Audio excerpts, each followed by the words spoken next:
Seventh house moon. Normally अगर कोई भी सेवेंथ हाउस में मून देखता है, एस्ट्रोलॉजर हो या फिर जिसको भी थोड़ा एस्ट्रोलॉजी के बारे में पता है, वो काफ़ी खुश हो जाता है कि ओके सेवेंथ हाउस मून है, सब कुछ अच्छा जाएगा, मदरली लव होगा एक्सेट्रा, ये वो चीज़ें सही भी हैं।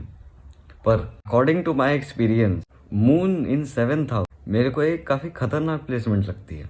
यहाँ पर मून जो है, आप देखेंगे कि जो लोग स्मोक करते हैं, जो लोग बुरी आदतों में हैं, है ना, वो राहु की वजह से तो हैं, है ना, राहु के मेलेफिक रिजल्ट्स उनको मिल रहे हैं। पर क्योंकि कलयुग ही पूरा राहु का है, वो लोग स्मोक या ड्रिंक क्यों करते हैं?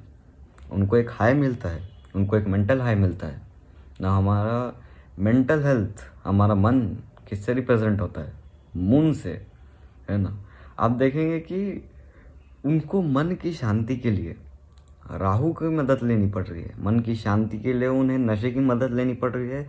उनको अपने मन को एक स्टिमुलेशन देने के लिए, एक शांत रखने के लिए, एक आप देखेंगे हाई देने के लिए उनको नशे की सहारा लेना पड़ रहा है। अगर सेवेंथ हाउस में मून है तो आप इतने ज़्यादा अटैच रहते हैं ना अपने पार्टनर से, अपने स्पाउस। वहाँ अगर चीज़ें बेनिफिक हैं तो सब कुछ ठीक है, पर अगर वहाँ चीज़ें बेनिफिक नहीं हैं तो ये ऐसे लोग हैं जो कबीर सिंह को भी पीछे छोड़ते हैं। And trust me, I am not even kidding right here, है ना। ये ऐसे लोग हैं कि वो अपना तन मन सब कुछ, है ना, एज मून तो वहाँ है, अपना तन मन सब कुछ वहाँ लगा के रखते हैं सेवेंथ हाउस में अगर मून है तो। जब चीज़ें उतनी ज़्यादा अटैचिव हो जाती हैं ना, जब आप चीज़ों के टुवर्ड्स उतने ज़्यादा अटैच हो जाते हो, ओवरली अटैच हो जाते हो, वहाँ पर अगर आपको धोखा मिला या फिर आपके स्पाउस ने आपको धोखा दिया, वहाँ पर आपके लिए ओवरऑल लाइफ जो है वो बहुत ही ज़्यादा हार्ड हो जाती है। एक और पॉइंट आता है कि जैसे चंद्रमा एक जैसा कभी नहीं रहता, अनस्टेबिलिटी तो आपको देखने को मिलेगी। दैट डिपेंड्स ऑन यू कि आप उस अनस्टेबिलिटी को चंद्रमा समझ लेते हैं। ओके, एज अगर चंद्रमा है तो my spouse is influenced by, मेरे को उसके मूड स्विंग्स, उसकी जो बिहेवियर का अप डाउन है वो मेरे को समझ के चलना है। अगर आप वो समझ लेते हैं देन इट्स गुड। पर अगर नहीं समझते हैं तो काफ़ी लोगों के लिए ये छोटी सी एक चीज़ जो है वो बहुत बड़ी प्रॉब्लम का रूप धारण कर लेती है। एज यहाँ पर एक बहुत हैवी आप देखेंगे इन्फ्लुएंस जो है वो दोनों स्पाउस में से किसी के भी मदर इन लॉ से आ सकता है।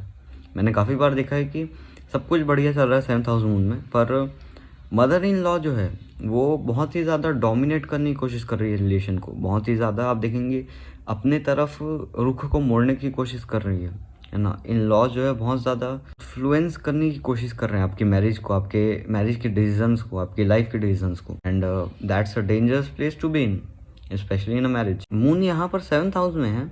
आपका जो स्पाउस है, स्पाउस जो है वो आपको हमेशा, चाहे आप अच्छा करें या बुरा करें, एक मदरहुड की नज़र से, उसकी पर्सपेक्टिव से वो देखता है या फिर देखती हैं, क्योंकि मून मदरहुड को भी रिप्रेजेंट करता है। तो अगर कोई स्पाउस अपने स्पाउस के साथ गलत कर भी रहा है या फिर वो बहुत ज़्यादा ओवरली अटैच्ड भी है, वो एज अ मदरली पर्सपेक्टिव लेके, not as a spouse, motherly perspective वहाँ पर आ जाता है बीच में। तो आप देखेंगे एक अब्यूज़ का भी जो यहाँ पर है, abuse in relationship, abuse of feelings in relationship, ये भी सेवेंथ हाउस मून से आ सकता है, मैंने देखा है। क्योंकि आप देखेंगे माँ तो माँ है ना। आप अगर कीचड़ में नहा के भी जाएंगे उनके पास, है ना, she is acceptive. As a spouse आप एक दूसरे की पूरी दुनिया होते हैं। आपको अपने स्पाउस के लिए शनि भी बनना पड़ेगा, है ना। आपको अपने स्पाउस के लिए स्ट्रिक्ट भी बनना पड़ेगा। आपको अपने स्पाउस के लिए मून भी बनना पड़ेगा, मदर भी बनना पड़ेगा, है ना। अप्लाइज टू बोथ चार्ट, चाहे मेल हो या फीमेल। बात करें अगर पॉजिटिव पॉइंट्स की, तो एक तो बहुत पॉजिटिव पॉइंट आता है दैट अट्रैक्शन बहुत ज़्यादा होगा, बिकॉज मून इज़ अट्रैक्शन, है ना। Moon is that unexplainable attraction, है ना। स्पाउस है वो बहुत ही गुड लुकिंग होगा, है ना। चंद्रमा से गुड लुकिंग आप किसको मानते हैं 9 प्लैनेट्स में से? आई डोंट थिंक सो, कोई और होगा। एक जो इमोशनल मेच्योरिटी है, आपको जो इमोशनल अंडरस्टैंडिंग है, especially if you are a male, and females के लिए ये फैक्टर और ज़्यादा इंपॉर्टेंट हो जाता है। They are ruled by motherhood, they are ruled by moon. जो इमोशनल अंडरस्टैंडिंग है वो भी आपको काफ़ी मिलती है, इमोशनल मेच्योरिटी आपको काफ़ी मिलती है। आपको एक मदर की तरह यहाँ पर एक केयर मिलता है। So seventh house moon I would say एक ऐसी प्लेसमेंट है, अगर आप समझ के चल सकते हैं सामने वाले को, अगर आप चंद्रमा को समझ के चल सकते हैं, अनसर्टेनिटी को समझ के चल सकते हैं और चीज़ें बैलेंस कर लेते हैं, तो it's a very good placement. पर अगर वहीं चीज़ें मेलेफिक हो जाए तो लोग या फिर जिनका भी मून 7th में है वो अपनी ज़िंदगी बर्बाद करने से पीछे भी नहीं हटेंगे। एक they will not even give that thing a second chance. That is moon in 7th house. How many of you have that?